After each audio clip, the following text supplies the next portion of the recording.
Bir şehzade, bir vezir ve aralarına giren 700 yıllık bir yalan. Tarih kitapları bize hep çok dokunaklı, çok fedakarca bir kardeşlik masalı anlatır. Derler ki, Osman Gazi vefat ettiğinde büyük oğlu Şehzade Alaeddin kendi rızasıyla tahttan feragat etti.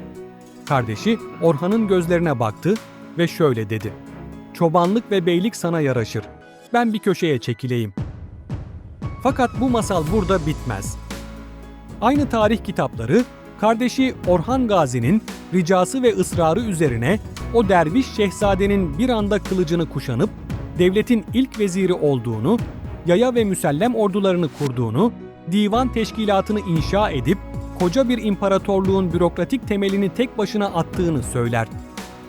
Peki ya size 700 yıldır anlatılan bu hikayenin tarihçilerin masa başında yaptığı büyük bir kimlik ameliyatı olduğunu söylesem? Ya o derviş şehzade ile devleti devlet yapan o dahi vezir birbirinden tamamen farklı iki kişi ise?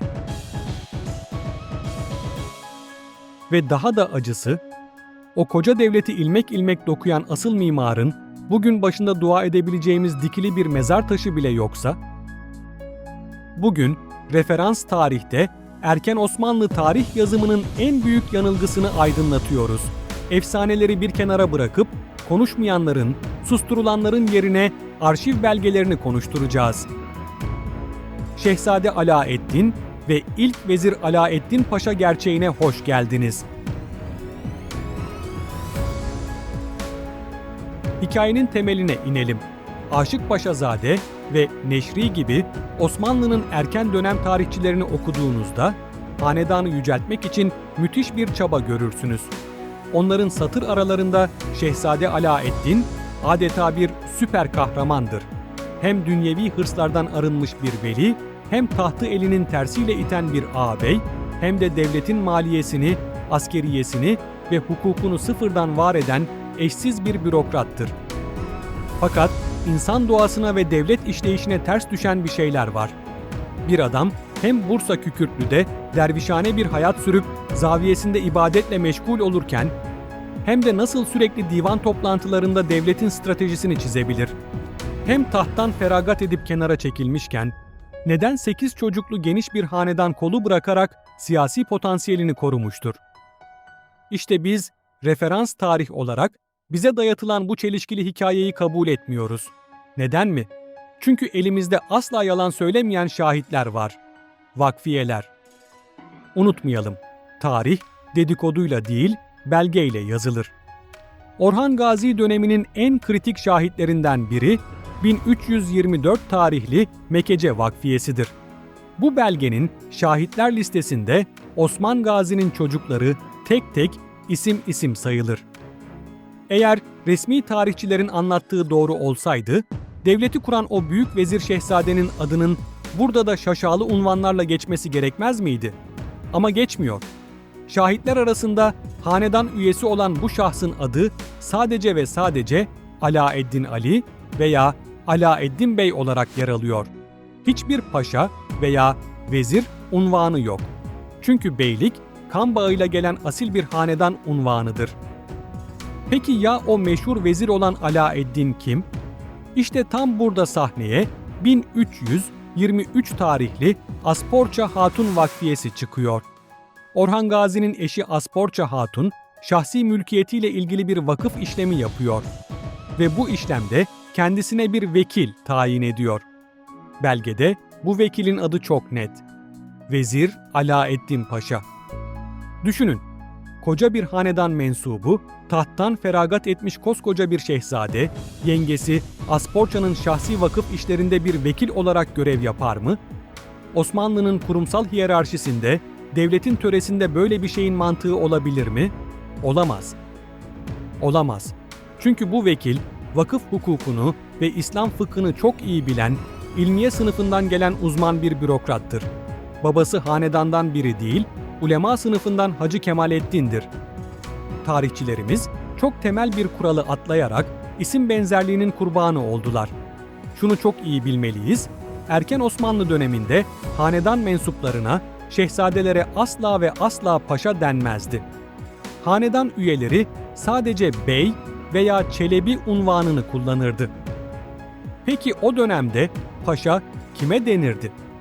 Sanıldığının aksine askeri bir rütbe olmaktan ziyade ilmiye sınıfına, ulemaya, din bilginlerine ve ahi evranın soyundan gelen ahi liderlerine verilen sivil bir saygı unvanıydı.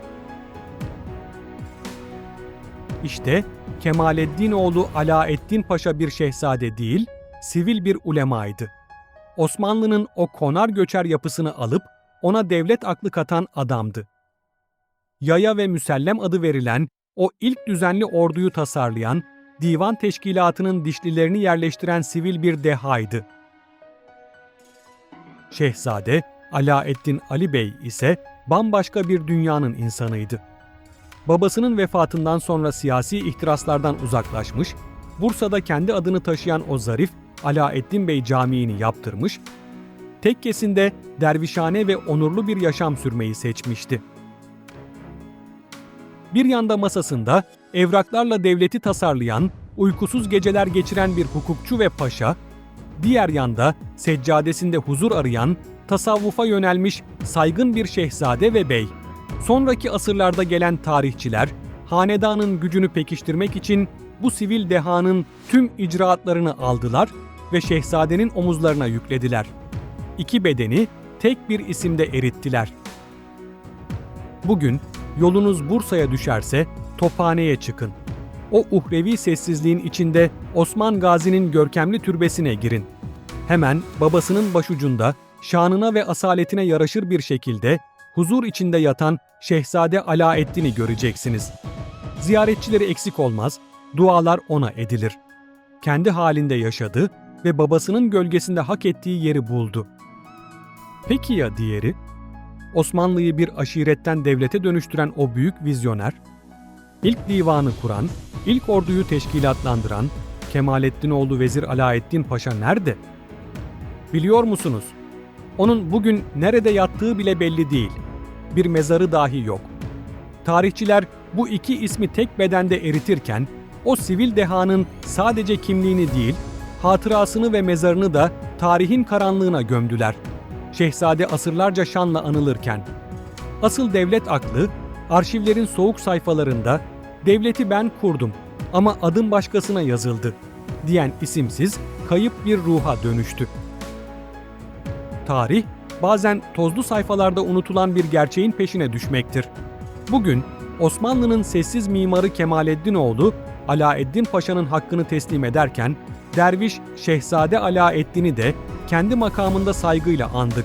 Efsaneler biter, belgeler konuşur.